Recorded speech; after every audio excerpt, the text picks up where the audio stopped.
స్త్రీలు ప్రతిరోజు పూజ చేయాలంటే రోజు తలస్నానం చేయాలా? ఆడవారు నాన్ వెజ్ తినొచ్చా?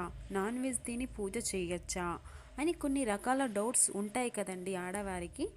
కానీ ప్రతిరోజు నిత్య దీపారాధన చేయడానికి రోజు తలస్నానం చేయాల్సిన అవసరం లేదండి.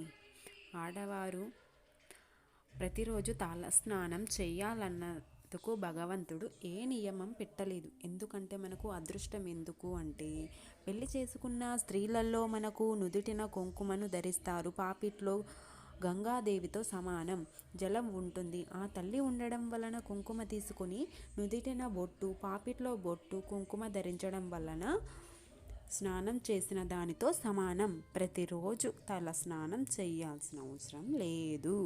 పాపిట్లో కుంకుమ బొట్టు పెట్టుకోవడం వలన నిత్య స్నానం చేయాల్సిన అవసరం లేదు. మేము నాన్ వెజ్ తినడం వలన పూజ చేయొచ్చా? మనం ఉదయం 9 గంటల వరకే పూజ చేసుకుంటాం కదండి. ఆ తర్వాత నాన్ వెజ్ తిన్నా పర్వాలేదు.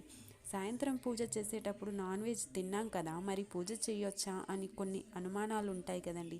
స్నానం చేయాలనుకుంటే స్నానం చేయండి, లేదు అనుకుంటే కాళ్ళు చేతులు మొహం చక్కగా కడుక్కొని నుదుటిన బొట్టు, పాపిట్లో కుంకుమ పెట్టుకొని చక్కగా పూజ చేసుకోవచ్చు.